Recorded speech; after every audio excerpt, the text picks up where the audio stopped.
All right, gang. Sketchy tutorial part 2. I know yesterday we explained the way you would do this if you had a nice super duper machine shop flat square layout table. Let's say not. Let's say all you have is a piece of plate. I did this because there was a guy today I ran into.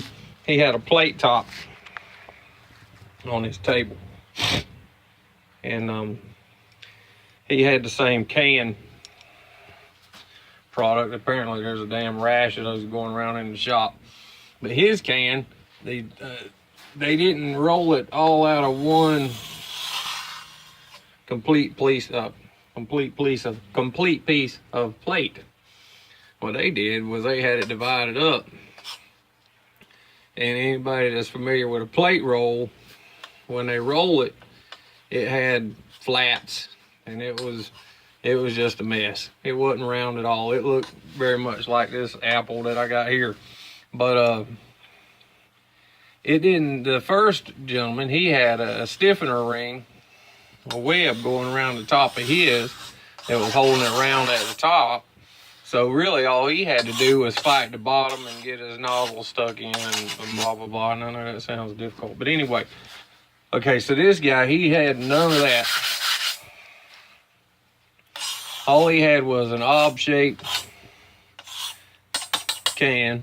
He still had the same box format that goes on the inside of it with the nozzle, and he had a little bit bigger projection going out of the side of the can. All right, so anyway, hang with me, I'm all over the road. He stopped me and asked me about how to go about doing that, and he had made a mess, and he had his the can, and he had the pipe sticking out, and he'd already set his flange, or was attempting to set his flange, and he had the X dimension here and Y dimension over here, and he was wondering why he was pulling different. And I was like, "Bud, give me your tape." I hopped up, and he had one dimension this way, and two dimension that way, and a third dimension that way, and a fourth dimension that way. He hadn't even rounded his can up yet. So anyway, first things first, just take that off your table and get you a line. Get you a straight line. And then you pull down, you find you a center mark. And you can do it on your table, but the situation would prefer that you have it where the nozzle is going to hang off the edge of your plate. And then you scribe your circle.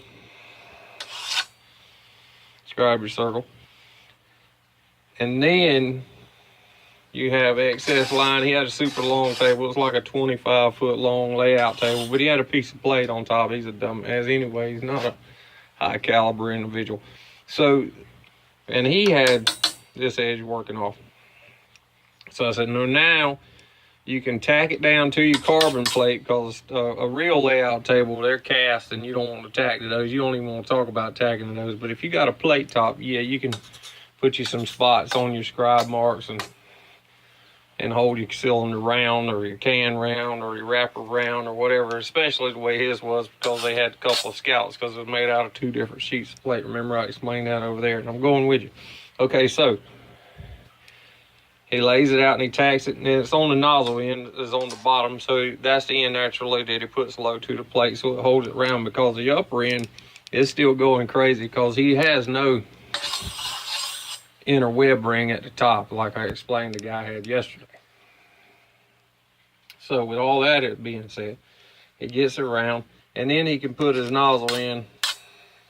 So draw this a little bit smaller, and then he can put the nozzle in. It's got an inside projection and everything. And I told him, I said, now you can take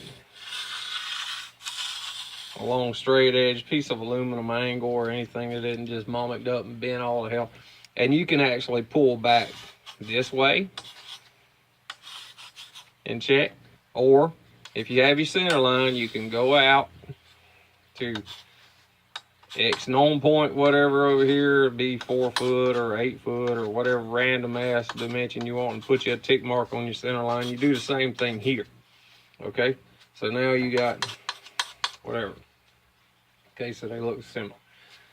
And now he can take his tape and pull from this to this point, from the edge of his pipe to this point.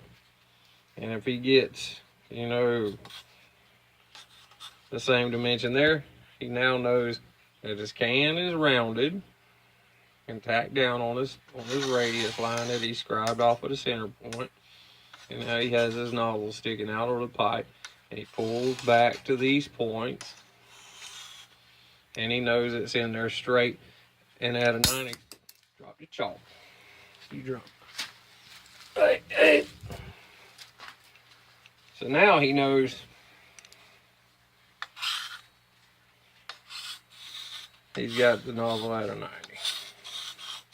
like it's supposed to be.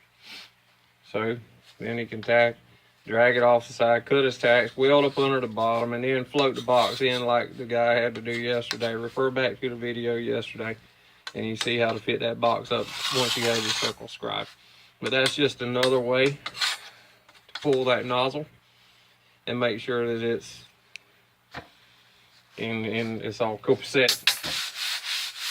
Okay, now let's say you have a ridiculously large radius, and this is you. Now, and you want to know if this guy is good off the center. That's pretty easy. All you gotta do is use something like there, and you take a tape, and you can swing the tape and get you a mark out here, and do the same thing and swing the tape out there and get you a mark. Say if that's 4 foot, 6 foot, 8 foot, 10 foot, whatever. You just do the same over here, or that over there, and then do the same over here. Depends on if you're right or left-handed, I guess. And then you can measure out to those points from the end of your pipe, and you'll know that you're at a 90 with the center line of your tank, or within reason. Anyway, I hope that helps. If it didn't, give me a dirty comment in the comment block. Like, share, subscribe, comment. This is Mo.